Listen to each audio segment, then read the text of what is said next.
মেজো বৌদিকে দে। বড় বৌদি তার বাবাকে নিয়ে গেছে চোখ দেখাতে। ও ও তো কাকিমারাও এসছেন, ওনারাও খাবেন। বেজে বৌদি দাও, সবাইকে সিঙ্গারা ভাগ করে দাও। আমাকে দাও, আমায় দাও। বাড়ি ও ছোটন বাবা, শুধু সিঙ্গারা খাওয়ালে চলবে না।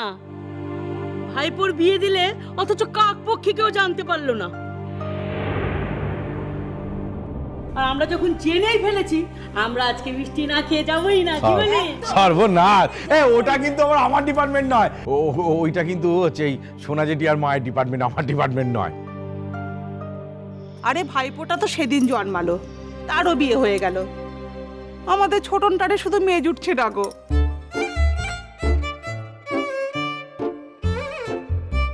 এ তোমার কেমন কথা রে বা? মেয়ে জুটলো না মানে? আরে বাবা, ছোটন যদি রাজি হতো না, তাহলে মেয়ের বাপেদের লাইন পড়ে যেত দরজার সামনে।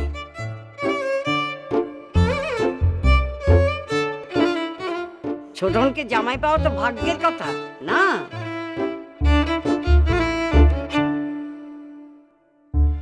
কাজল, তুমি আমার সঙ্গে রান্নাঘরে চলো, এসো। ও কি মেজো বউ, এলুম নতুন বউ দেখতে, আর তাকেই তুমি সামনের থেকে সরিয়ে নিয়ে যাচ্ছ। ব্যাপারখানা কি গো? তোমরা যে নীলের বউকে দেখতে আসবে সেটা আগে ভাগে বলে দিলেই পারতে বাবু। তাহলে আমি ওকে সুন্দর কাপড় চোপড় পরিয়ে গয়নাগাটি পরিয়ে সাজিয়ে গুছিয়ে রাখতাম। একবেলার জন্য না হয় মা বা সোনামার থেকে গয়না ধার করেই ওকে পরাতুম।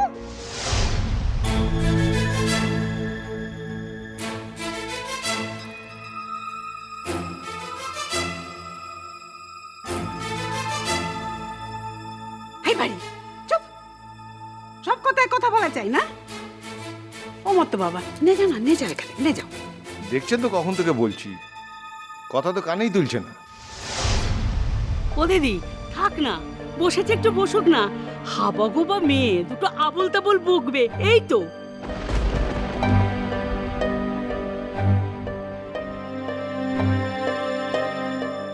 আরে আমরা কি বিশ্বাস করতে যাচ্ছি নাকি? নীলের শ্বশুর বাড়ির লোক কি হা ঘরে, নাকি বোস বাড়ির এমন অবস্থা হয়েছে যে গয়না ধার করিয়ে বউকে পড়াতে হবে?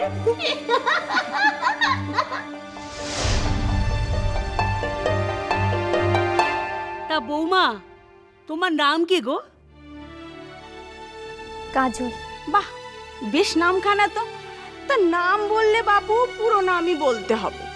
কাজল পানিগ্রাহী। হ্যাঁ, কি পদবি বললে? পানিগ্রাহী।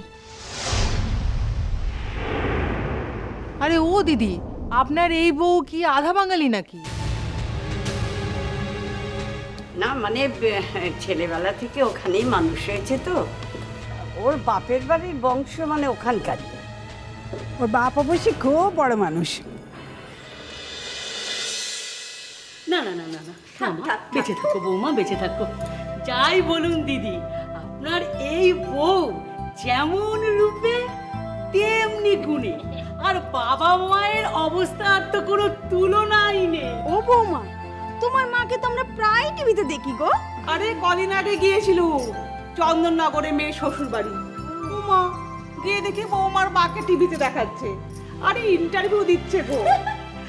আমি তো বাবা সকলকে ডেকে ডেকে বললুম, আমাদের পাশের বাড়ির প্রতিবেশী বৌমা ওর মা। বললাম ওর বিয়েতে কি বড় বড় ব্যাপার, কি খাওয়া দাওয়া বাবা গো। তা এ কি কেউ হয় তোমার বৌমা? এ কই না তো।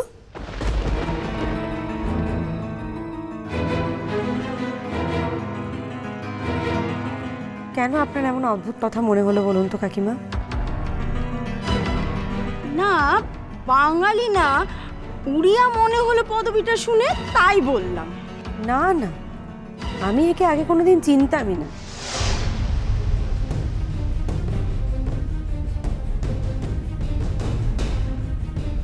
ও বৌমা, তুমি এরকম নকল গয়না পরে আছো কেন?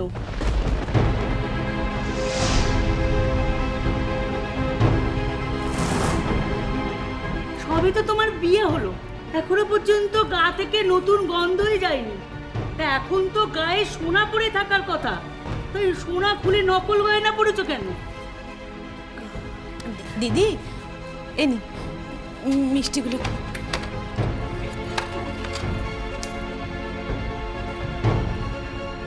কাকিমা, আসলে ব্যাপারটা কি বলুন তো, মুশকিল হলো ও ঠিক সোনা সইতে পারে না।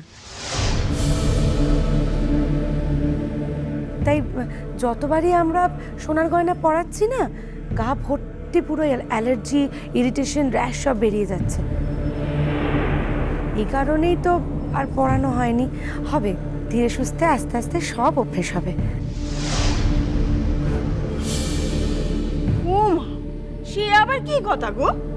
শোনো শোনো, আমার কথাটা শুনো। ও না মিথ্যে কথা বলছে গো, ডাহা মিথ্যে বাজি ও।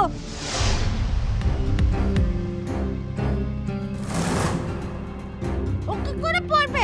ওকে কিছু দিয়েছে নাকি? এই বাড়ির লোক কিচ্ছুটি দেয়নি।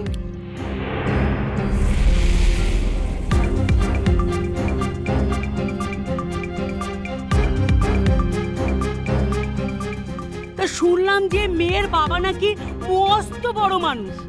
তা মেয়ের মা নিজের মেয়েকে এরকম ন্যাংটা করে পাঠিয়েছে।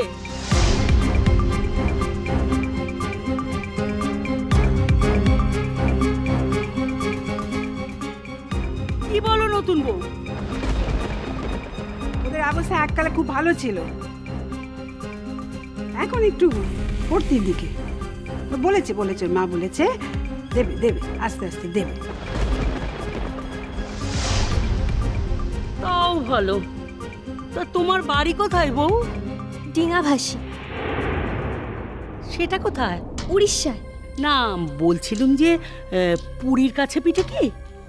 হ্যাঁ, পুরী তো মোর ঘরটা থেকে একটু দূরেই, পায়ে হেঁটেই যাওয়া যায়। তা ভালোই হলো শুভ, মাঝে মাঝে পুরীতে গিয়ে বাবা জগন্নাথের ধাম দর্শন করে আসবে। কি বলেন দিদি? হ্যাঁ তাই তো। হ্যাঁ, সে যা বলেছেন ঘোষ কাকিমা। তা বৌমা, নীলের সঙ্গে তোমার আলাপ হলো কোথায়? দিদিরা কিছু না বললেও এইটা বুঝতে পারছি যে তোমার সঙ্গে নীলের ভাব করেই বিয়ে হয়েছে। কি বৌমা, তাই না?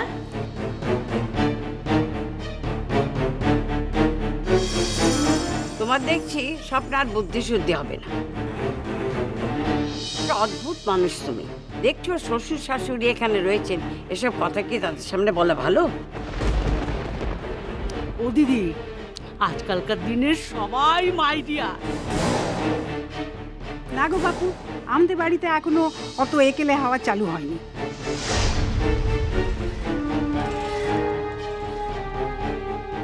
ঠিক আছে, আচ্ছা বলবো না। তা বৌমা, তুমি দেশের বাড়িতে আমাদের নিয়ে যাবে নাকি? দল বেঁধে আমরা যাব।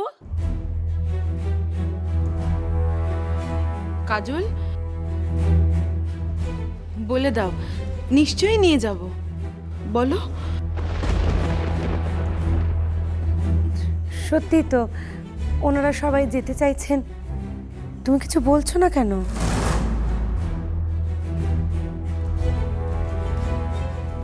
আমরা গরিব মানুষ,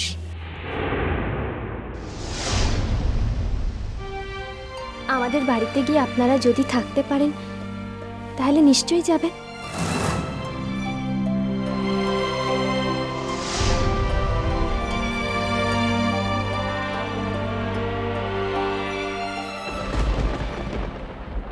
ওসব গরিব বড় লোক বাদ দাও বাপু, এবার তোমরা যখন যাবে আমরা সবাই মিলে পিছু নেবো গো।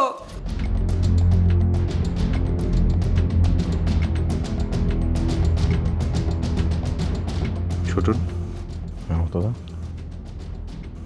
কিছু বুঝছো? কি হলো? তো সাংঘাতিক লেভেলে র্যাগিং চলছে। তাই তো দেখছি। আমার ভয় করছে যে বাড়ি খেপে গিয়ে বেফাস কিছু না বলে ফেলে।